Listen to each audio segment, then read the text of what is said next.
સરકારના ખેતીવાડી વિભાગ દ્વારા ખેડૂતોના પાકની જણસની ટેકાના ભાવે ખરીદી કરવા માટે મહેસાણાના વિજાપુર, સતલાસણા અને ખેરાલુ ખાતે ટેકાના ભાવે ખરીદ કેન્દ્રો શરૂ કરવામાં આવ્યા હતા, જેમાં અત્યાર સુધી જિલ્લામાં ઓનલાઈન રજીસ્ટ્રેશન 11,807 ખેડૂતોએ કરાવ્યું હતું, જેમાં 3,008 ખેડૂતોએ ટેકાના ભાવે મગફળી વેચવા કેન્દ્રો પર આવ્યા હતા। જિલ્લાના 3 ખરીદ કેન્દ્ર પર અત્યાર સુધી 4,889 મેટ્રિક ટન મગફળીની ટેકાના ભાવે ખરીદી કરવામાં આવી છે। મારું નામ વિષ્ણુભાઈ વેણાભાઈ પટેલ, ગામ ધનપુર। કાલે સરકારશ્રી તરફથી મને મેસેજ આવ્યો હતો ભાઈ તમારી મગફળી લઈને આવવું વેચવા। સાહેબ આપણે પહેલાં રજીસ્ટ્રેશન કરાવેલું એટલે લઈને આવી ગયા છીએ। અહીંયો સરકારશ્રીના વધેલા ભાવ ક્વિન્ટલના 7,263 રૂપિયા એ રીતના વજનથી બહુ સારું કામકાજ કરી તોડી લીધી છે અને અહીંયા બધું કામકાજ સારું ચાલે વિજાપુર સેન્ટરનું, કોઈ તકલીફ નહીં ખેડૂતોને। સરકારશ્રીએ ટેકાના ભાવે મગફળીની ખરીદી શરૂ કરેલ છે। મહેસાણા જિલ્લાની જો વાત કરીએ તો વિજાપુર, ખેરાલુ અને સતલાસણા 3 તાલુકામાં કેન્દ્રો શરૂ કરેલ છે, જેમાં ખેડૂતોએ મગફળી ટેકાના ભાવે વેચાણ માટે 11,807 જેટલા ખેડૂતોએ રજીસ્ટ્રેશન કરાવ્યું હતું।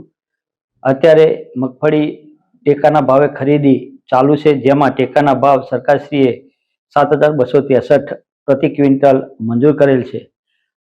આજના દિવસ અંતિત 1,39,393 બોરી મગફળી એટલે કે 4,889.36 મેટ્રિક ટન મગફળીની ખરીદી થયેલ છે, જેમાં 3,008 જેટલા ખેડૂતોએ મગફળી ટેકાના ભાવે વેચાણ પણ કરેલ છે। વેચાણ માટે વ્યવસ્થા પણ એપીએમસી વિજાપુર ખાતે પણ સુંદર રીતે કરવામાં આવી છે। કોઈ પણ ખેડૂતને તકલીફ ન પડે તે માટે પૂરતી કાળજી રાખવામાં આવે છે।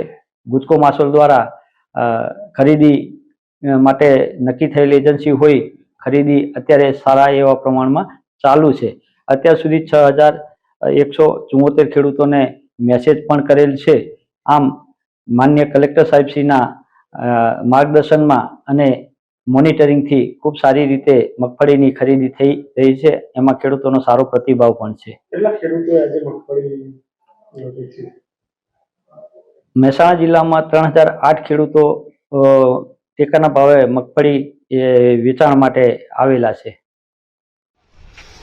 મારું નામ પટેલ શૈલેષ કુમાર દિગમભાઈ પટેલ છે। હું ખરું ગામનો રહેવાસી છું અને ગઈકાલે મારે મગફળી અહીંયો ભરવા માટે મેસેજ આવેલો, એ પ્રમાણે અમે મગફળીનો જથ્થો લઈને આવેલા અને અહીંયો કામકાજ સારું એવું ચાલે છે અને સરકારશ્રી દ્વારા 7,263 રૂપિયા જે ભાવ વધેલો છે એ ભાવ ખરેખર સારો ભાવ કહેવાય અને સરકારશ્રીનો પણ ખૂબ ખૂબ આભાર કે જે તમામ ખેડૂતોની મગફળી લઈ લે છે એ સારું છે। અનુપસિંહ ચાવડા, દિવ્યાંગ ન્યૂઝ, મહેસાણા।